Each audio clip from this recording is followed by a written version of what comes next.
Compassion has no territory. It knows no boundaries drawn by men with fear or wounded pride. It springs up where you least expect it, like water on arid land, and transforms the most hardened heart into a source of hope. In the Arizona desert, where the sun punishes mercilessly and every shadow is a gift from heaven, goodness can be born from the most unlikely encounter. Thomas Miller rode alone along the dusty trail that cut through the valley between the Rocky Mountains. His ranch was 3 hours away, and the sun was already beginning its descent towards the horizon, painted orange and red. 49 years of living in the West had taught him that solitude was a more faithful companion than any man, but also that the desert held surprises that could change the course of a lifetime. The dry wind carried the smell of sage and parched earth when he heard the low moan.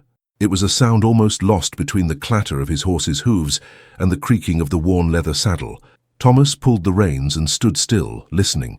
The silence of the desert had its own voices, and he had learned to distinguish each one over the years. There, among the reddish rocks that stood like ancient sentinels, something moved. Thomas got off his horse carefully, his hand instinctively touching the hilt of the holstered revolver. Caution was the law in those lands, where the difference between living and dying often lay in the speed of a reflex or the accuracy of a shot. But when he rounded the rock formation, he found something that made his heart tighten. An Apache child, a boy no more than 8 years old, was sitting on the floor with his right leg extended at an odd angle. The swollen and purple ankle betrayed a severe sprain, perhaps a fracture. The boy's face was scarred with pain and fear, but his black eyes retained a dignity that Thomas recognized well. The cowboy looked around, looking for signs of other Apaches. Tensions between the settlers and the local tribes were constant, fueled by mutual distrust and blood spilled on both sides. Finding an Apache child alone in the wilderness meant trouble, no matter what decision he made. But Thomas Miller was not a man to let a child suffer, regardless of the color of his skin or the tribe he came from.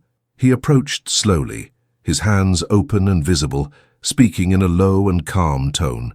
The boy retreated slightly, but the pain in his leg prevented him from fleeing. Thomas pointed to the injured leg, and then to himself, trying to communicate his intentions through gestures. He removed the canteen of water from the saddle and offered it to the child, who drank greedily. The inclement sun had taken its toll, and dehydration made the situation even more dangerous. With cautious and delicate movements, Thomas examined the injured ankle.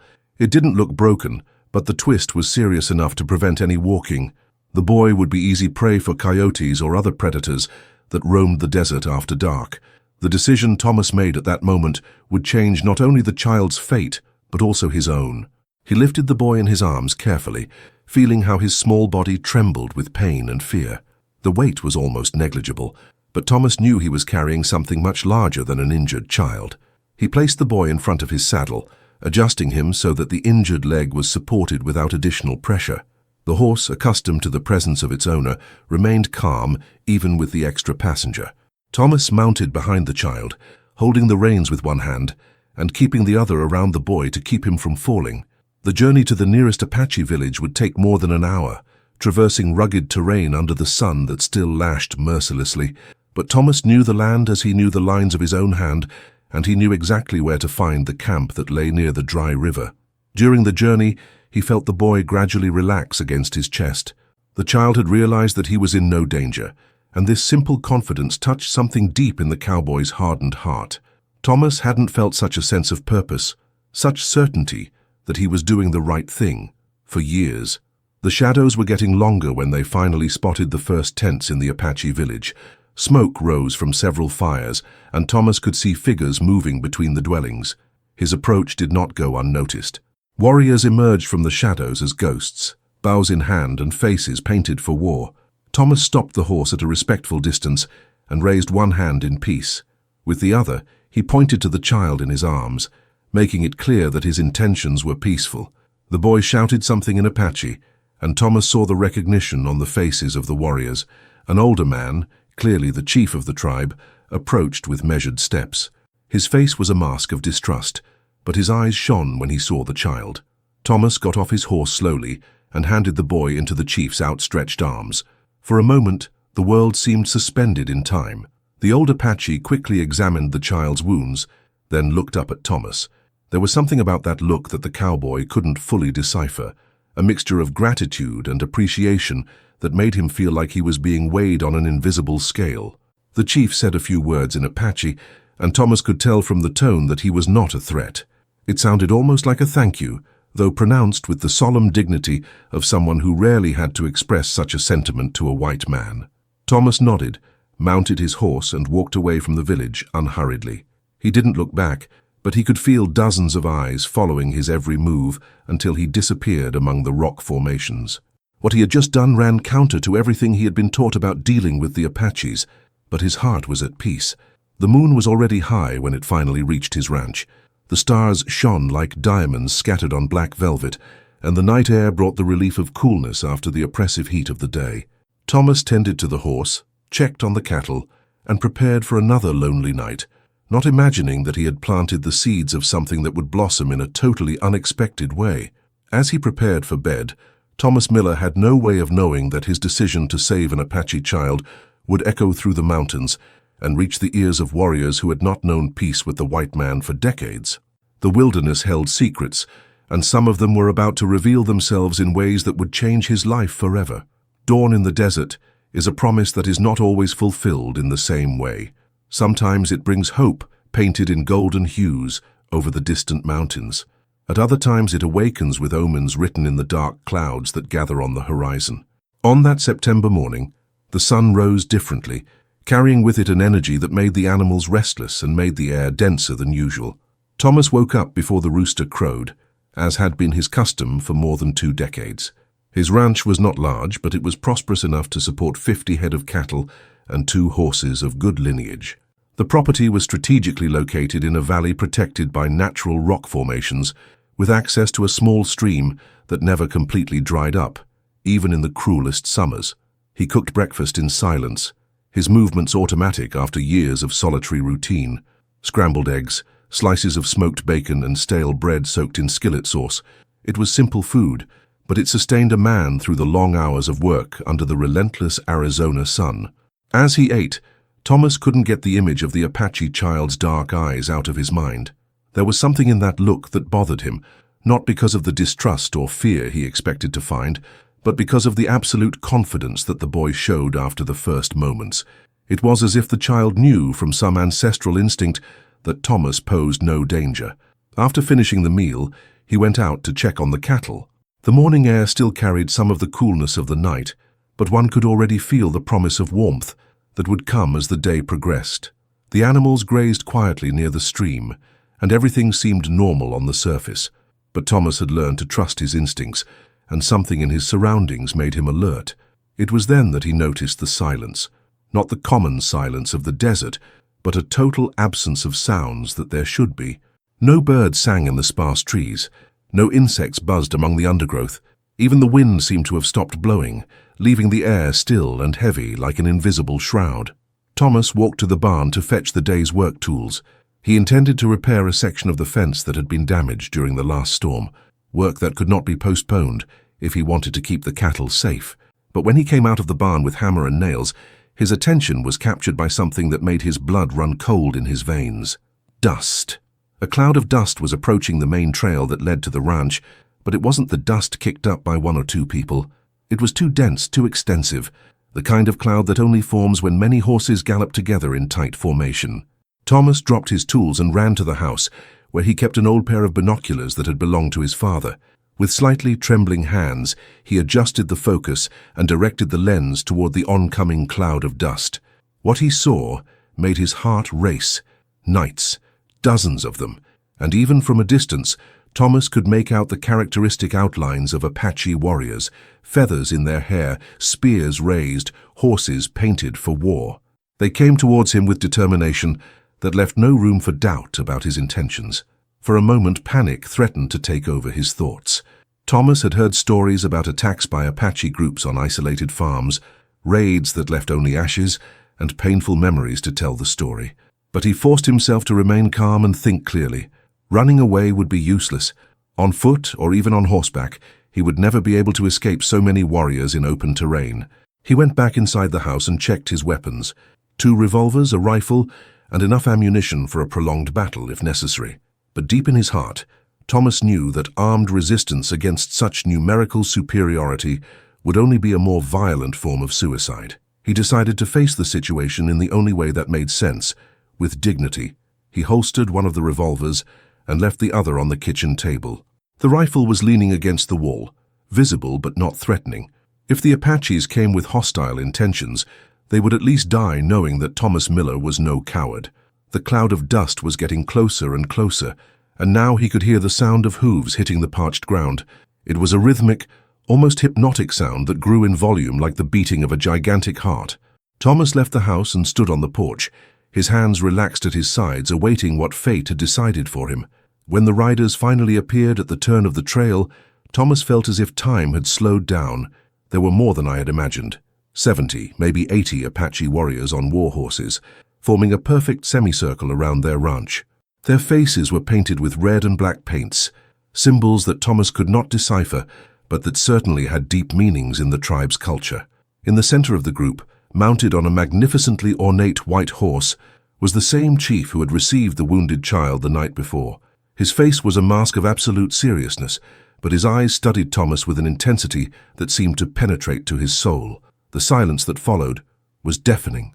70 Apache warriors surrounded Thomas Miller's ranch, and none of them made the slightest sound. It was as if all of nature held its breath, waiting for the unfolding of a drama whose end no one could predict. Thomas stepped forward, keeping his hands visible and his movements deliberately slow. He didn't know what to expect, but he was determined to face anything that came with the same courage he had shown all his life. The desert had taught him many lessons, and one of the most important was that a man must die as he lived, standing and looking fate in the eye. The Apache chief slowly raised one hand, and Thomas saw that he was carrying something. It was a small object that shone in the morning sunlight. When his eyes adjusted better, he was able to identify what it was, and his surprise was so great that it almost made him stagger.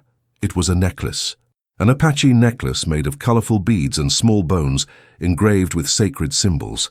Thomas didn't have enough knowledge about Apache culture to fully understand the meaning of that object, but something in his gut told him he wasn't looking at a symbol of war. The chief got off his horse with fluid movements and walked to the balcony where Thomas was waiting. Each step seemed to echo in the silence like a drumbeat, marking a rhythm that would define the fate of both men. When they finally came face to face, separated only by a few feet of dusty ground, Thomas saw something in the Apache chief's eyes that he didn't expect to find. It was not hatred or thirst for revenge. It was something much more complex and profound, an emotion that seemed to mix gratitude, respect, and a form of recognition that transcended the cultural barriers between them. The moment had come. What would happen in the next few minutes would determine whether Thomas Miller would see another sunset or whether he would meet his end surrounded by 70 Apache warriors in the Arizona desert.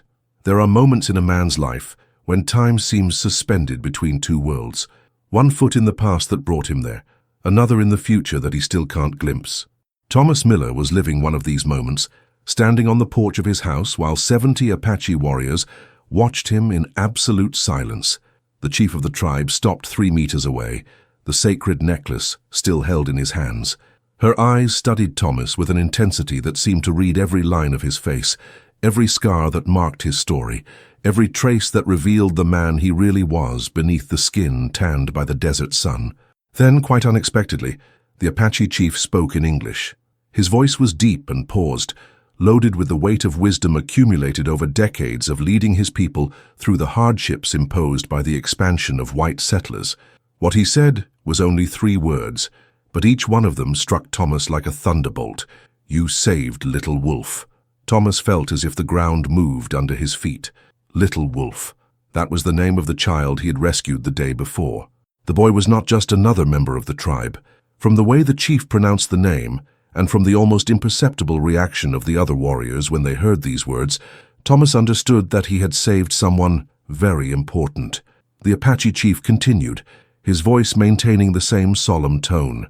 "Little Wolf is my grandson, my son's only son, who died defending our village against soldiers from the fort. The boy is all that remains of the lineage that will one day lead our people." Thomas swallowed, finally understanding the magnitude of what had happened. He had not simply helped an injured child, He had saved the future heir of one of the most respected Apache tribes in the region. Without knowing it, he had placed himself at the center of a situation that could have repercussions far beyond what he could imagine. The chief took another step towards Thomas, holding out the necklace in his hands. "This is the necklace of sacred protection. It was made by my grandmother, who had the gift of seeing what others cannot see. She said that one day it would be given to a fair-skinned man who would show that kindness has no color." Thomas stood motionless, not knowing whether to accept the gift or back off. In Western culture, gifts between traditional enemies were rare and always loaded with meanings that could be dangerous to misinterpret, but the Apache chief seemed to understand his hesitation.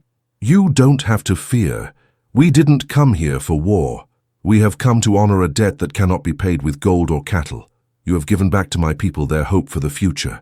The old leader placed the necklace on the ground between them and took a step back. "For 7 generations, my family has led this people. For 7 generations, we taught our children that the white man was an enemy to be fought. But you have shown that there are exceptions, that there are white men capable of kindness without expecting reward." Thomas looked down at the necklace on the floor, its colorful beads shining in the morning sun like tiny rainbow shards. "I knew that accepting that gift would mean something much deeper than a simple thank you. It would be to accept a bond, a commitment that would forever change his relationship with the Apache tribe. Little Wolf told how you carried him carefully, how you divided his water, how you did not hesitate to take him to our village even though he knew the risks," the chief continued. "He also said that you did not speak words of hatred or fear. You only demonstrated through actions that you are a man with a pure heart." Silence once again dominated the environment. 70 warriors awaited Thomas's response, and he could feel the weight of his expectations. It was a moment of decision that would define not only his own fate, but possibly the relationship between his estate and the Apache tribe for years to come. Thomas bent down slowly and picked up the necklace. The beads were heavier than he expected, and he could feel the texture of the small bones engraved with symbols he couldn't decipher. But there was something about the piece that conveyed a sense of genuine protection, as if it carried with it the spiritual strength of generations of Apache artisans. As he lifted the necklace and draped it around his neck, a low murmur ran through the group of warriors. It wasn't a menacing sound, but something that sounded almost like approval. Thomas saw some of the younger men exchange glances with each other, as if they were witnessing something historically significant. The Apache chief smiled for the first time since he had arrived at the ranch. It was a discreet but genuine smile that completely transformed his facial expression. "Now you are protected by the spirits of our ancestors. As long as you wear this necklace, no Apache will raise a weapon against you or what is yours." Thomas felt an emotion he hadn't experienced in years. It was a mixture of relief, gratitude, and something that could only be described as a sense of belonging. All his adult life, he had lived as a lonely man in hostile territory. Now suddenly he had allies in a place where he least expected to find them. "But there's more," the chief said, his voice taking on a more serious tone. "Protection comes with responsibility. You now know our people differently. He knows our capacity for gratitude, our honor, our committed word. When other white men speak of Apaches only as bloodthirsty savages, you will know they are wrong." Thomas nodded, fully understanding what was being said. It had been chosen, in a way, to be a bridge between 2 worlds that traditionally saw each other only as enemies. It was a role he hadn't sought, but he was willing to accept. The Apache chief turned to his warriors and made a sign with his hand. Immediately, half of the men dismounted and began unloading packages that Thomas had not noticed before. Gifts included tanned skins, medicinal herbs, dried meat, and even some metal tools that had probably been obtained through trade with other tribes. "These are gifts from our people to you," the chief explained. "They are not payment for what they did, because such kindness is priceless. They are symbols of our friendship and our promise that you will always be welcome among us." Thomas watched the warriors arrange the gifts on his porch. It was more wealth than I had seen in a long time, but the material value was negligible compared to what those objects represented. They were symbols of mutual trust in a land where distrust had reigned supreme for decades. When all those present were organized, the Apache chief mounted his white horse again. "There's one last thing you should know," he said, his voice carrying a prophetic tone that made Thomas pay extra attention. "Little Wolf dreamed of you last night. In the dreams of an Apache child, especially one of the lineage of future chiefs, Truths about the future are sometimes revealed. He dreamed that one day you will need our help and that we will be there to repay your kindness. With these words, the chief raised his right hand in farewell. The 70 warriors followed his example, creating a striking image of hands raised against the blue Arizona sky. Then, as they had arrived, they set off in organized formation, leaving only a cloud of dust and the echo of their horses' hooves as evidence that they had been there. Thomas stood on his porch for a long time after the last warrior disappeared over the horizon. The Apache necklace weighed down his neck, not physically, but with the weight of responsibility and honor it represented. His life had changed forever that morning, and he knew that the effects of that change would yet unfold in ways he couldn't imagine. Time in the desert has its own rhythm, different from the time of the clocks and calendars that men invented to measure their lives. It flows like sand between your fingers, sometimes slow as honey in winter, sometimes fast as storm wind. For Thomas Miller, the months that followed that extraordinary encounter passed in a new cadence, marked not by the loneliness he had always known, but by a sense of belonging he had never imagined possible. The Apache necklace never left his neck. She slept with him, worked with him, and gradually became accustomed to the comforting weight of the sacred beads against her breast.